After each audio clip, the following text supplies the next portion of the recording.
Breaking news, everyone. Donald Trump just pushed 4 new changes to credit reports and credit scores starting July 1st, 2026. Now, out of these 4 new changes, the first 2 is going to be positive for consumers, but the other 2 changes will impact consumers negatively.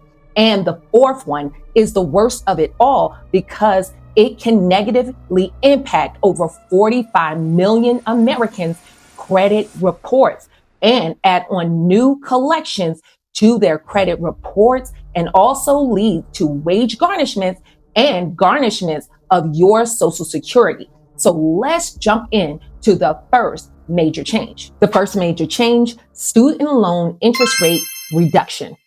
Now, the Trump administration just released a new policy to reduce interest rates on student loan debts. Now, if you have student loans, all you would have to do is put your payments on auto pay starting with July 1st, 2026. You can receive a reduction in your student loan interest rate by 1%.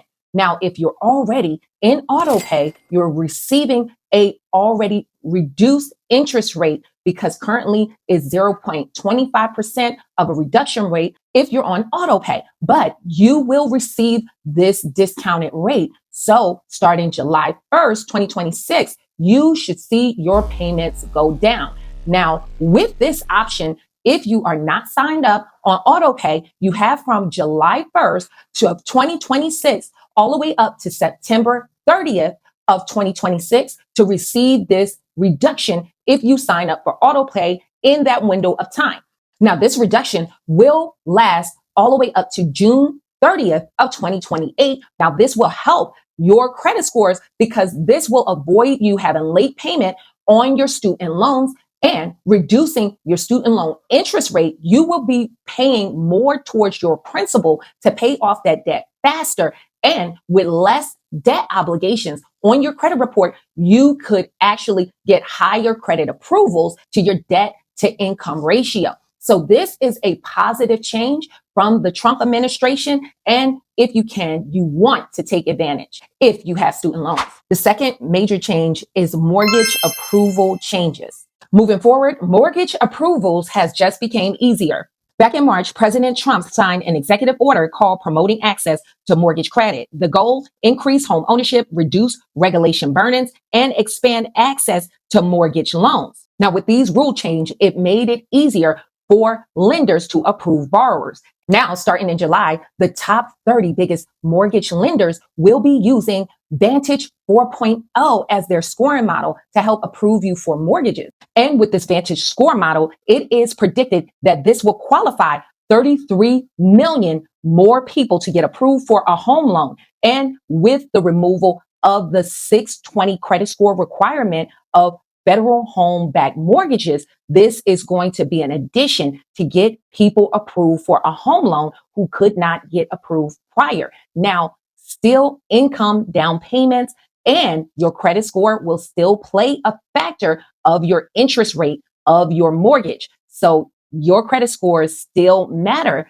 but the affordability part will come into play. If your credit scores are lower, then your payments for that mortgage is higher. So it's still best to work on your credit scores to get the best possible interest rate, or you might not can afford the mortgage if the interest rate is higher. Now, my user Greg of my Elite Credit System was able to remove a collection in 12 days. So if you need my help to improve your credit, those links is in the description of the video and in the pinned comment section. But this could be the best time if you want to get a home.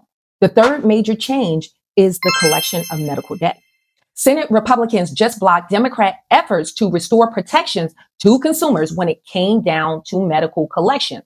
The Democrat resolution would put back in place the Biden-era rules of the CFPB that protected how unpaid medical debts could be collected from consumers, and even with the reporting of these unpaid debts on credit reports. States like California, Maryland, and New York and others have put in protections for their residents on the state level on how unpaid collections can report on credit reports and actions of debt collectors. But now the CFPB just sided with medical debt collectors by saying that states do not supersede the ruling of the federal level, and states do not have a right to block with these protections. So with that ruling, this is going to lead to these debt collectors taking legal action against states coming up in the next months. So we can see those protections even on the state level to disappear.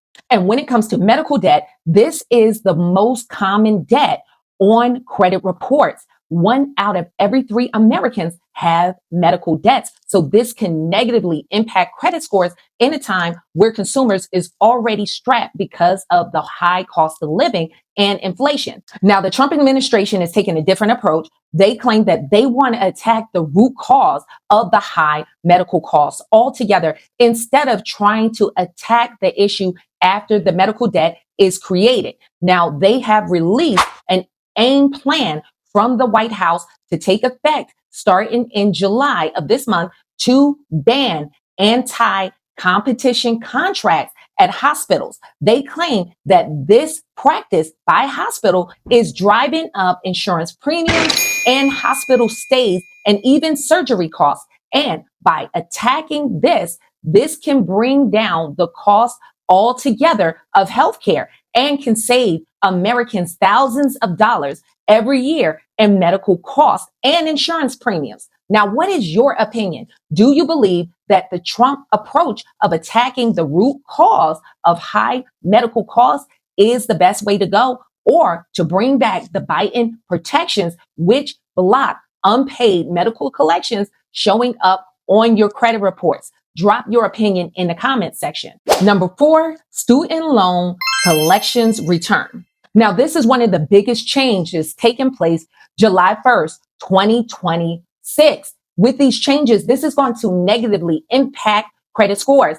And there's over 45 million American student loan borrowers, and they can see these negative effects on their credit report starting July 1st, 2026. There's going to be a restart of wage garnishment, debt collection that can hit your credit report, and even withholding of your tax returns and Social Security offsets if you have a defaulted student loan. And you're going to see even other changes to different programs that was enacted under the Biden administration. And this is going to cost people and make it harder in an already tough, unaffordable economy. Starting July 1st, the SAVE plan is ending. Borrowers will begin transitioning to new payment options. Many borrowers can see higher monthly payments. The administration is also introducing a new repayment option called RAP, or Repayment Assistance Plan. Payments will generally range from about 1 to 10% of income depending on earnings. Forgiveness would occur after 30 years, but for some borrowers, repayment costs could be higher over time. Additional changes include some phase out of some income-driven repayment plans and new borrower limits for Parent Plus loans, the elimination of Graduate Plus loans for many future borrowers, and changes to public service loan forgiveness eligibility. If you have student loans, you want to contact your servicer right now and switch over to these plans.